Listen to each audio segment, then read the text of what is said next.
Hey everybody, Hoosier Jedi here with another review for you. This time I'm talking about episode 17 of season 2 of Ultimate Spider-Man called Venom Bomb. And despite the rather ridiculous name for this episode, I gotta say, this was a pretty good episode. This was an episode that was genuinely exciting. The action was good. The situation, Spider-Man's up to his neck in trouble yet again, and things just keep getting worse for him every time he turns around. The classic Spider-Man formula. And of course, there's also even some characterization stuff going on in display. So, all in all, really, as I said, this is a very good episode. It's, in fact, one of the better episodes we've seen in quite a while. Now, one thing that I did like about this episode is at the very beginning that when they take down the Goblin, they do remark that this really just seems too easy. I am absolutely to some degree flabbergasted because it seems like the Amazing Friends, with of course the exception of Nova, actually seem to have learned a little something from their experiences. Now, if you've watched my reviews of previous episodes, you know that this really seems to be the exception rather than the rule, so I think you can understand why I'm just so absolutely thrilled by this.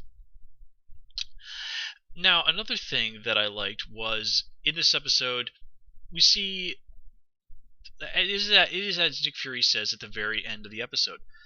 Spider-Man sticks to his guns to stick up for Norman Osborn's basic rights. Well, maybe not exactly human rights, but Nick Fury says that Norman Osborn is too far gone for help. They're just like, okay, maybe we can help him once we've got him locked in a cell on the moon. Now, Nick Fury is not coming from an unreasonable place here, but he has forgotten that to more than a little bit of a degree, Norman Osborn is a victim here. Now, Norman was no saint by any measure before all this happened to him, but he was transformed into this inhuman thing by Dr. Octopus. And bad person or not, that makes Norman a victim. And he is someone who does deserve some compassion there. And it is understandable. Hang on, it's my phone. Sorry.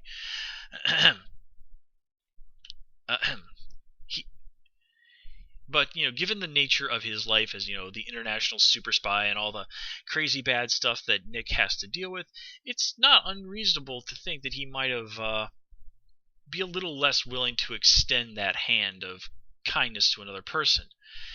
He has very good reasons for being somewhat cynical. But what I like is that by the end of the episode, Peter has proven Nick wrong. He has shown himself to have made the superior moral choice.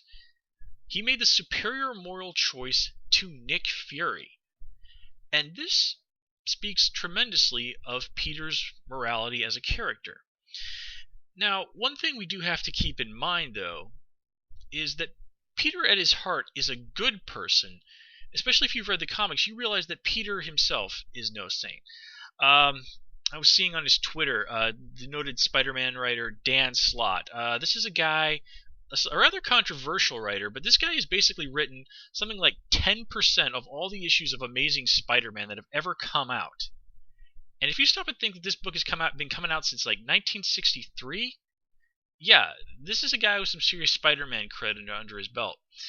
And he was talking about this very thing. He gave some examples of there was a story back in the 60s where Flash Thompson was running around in a Spider-Man costume and was captured by Dr. Doom, who mistook him for Spidey. And for a while, for a few minutes, Peter thought like, oh, Dr. Doom's captured Flash. Wow, my problems with that jerk are solved. And then, of course, he goes like, wait, what am I thinking? I can't let Dr. Doom kill Flash. I have to go and save him even though he's a big jerk and I hate him. There's another story. It was from the 1970s where Peter had basically spent the night with Betty Brant in the carnal sense, even though at the time Betty was still married, albeit separated from her husband Ned Leeds. And the story picks up the next day, and Peter is literally just kind of walking through the streets of New York doing the stride of pride and just really just being a cocksure jerk. It's, yeah. So again, at the end of the day, Peter is a good guy, but he's not a saint. So him actually being able to stand on higher moral ground than somebody like Nick Fury, and it's even Nick Fury acknowledging this, that's a real win in terms of characterization for Spider-Man. And as I said, I really like how this episode, in terms of things, kept upping the stakes as things went along.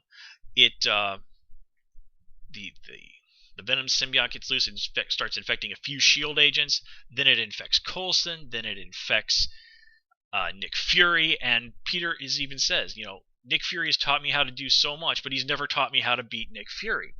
And of course, this leads to another really cool moment in the episode where Peter goes and he breaks out in the Iron Spider costume again. So again, some really nice use of continuity here.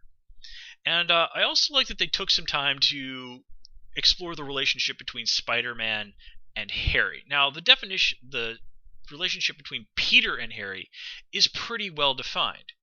But the relationship between Spider-Man and Harry is a lot less clear and, frankly, a lot more tense. And, of course, there's a long history of this in the comics. Here's Harry looks at Spider-Man as somebody who is trying to help him, but on the other hand is someone who is responsible for his father being taken away from him. And it does Harry seems to have forgotten just how much Spider-Man has helped him. I mean, he did save him from being Venom when he was first transformed into that. But that's really not what Harry is looking at right now. All he knows is that his father is gone and he wants him back. And Spider-Man is both partially the cause of all of this, but also really the only person out there who's offering him anything that even remotely resembles a lifeline. So the relationship, it's just very tense and weird, and that's just really great. It's totally in keeping with the mood and theme from the comics, and I really did enjoy that. Speaking of stuff from the comics, the whole hordes of symbiotes taking over people.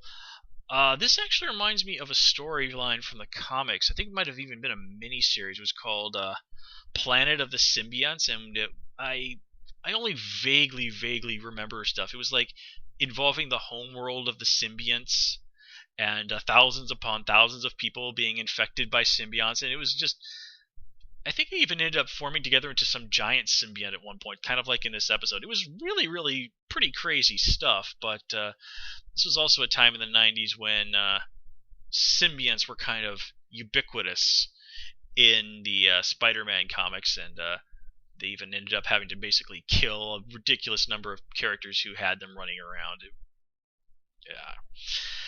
Anyway, honestly, my main gripe with this episode is that apparently S.H.I.E.L.D. really has not learned very many lessons from what has gone down on the Tri-Carriers and the Helicarrier before, because there's apparently nobody keeping an eye on the Goblin cell. I mean, he spits out that Venom symbiote, and nobody freaking notices. I mean, is there not a S.H.I.E.L.D. agent staring at a camera that's focused on the Goblin 24/7?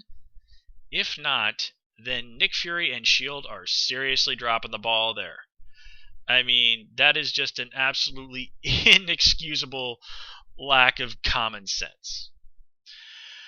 But that being said, this is still a good episode. As I said, there's characterization going on, there's lots of good action, and the way the story is told is extraordinarily reminiscent of all the good storytelling from the comics.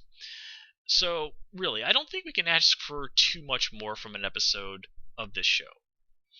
And with that said, folks, I'm going to call it here. As always, please comment, rate, and subscribe. And, of course, you can follow me on Twitter at HoosierJedi. Until next time, take care and have a good one.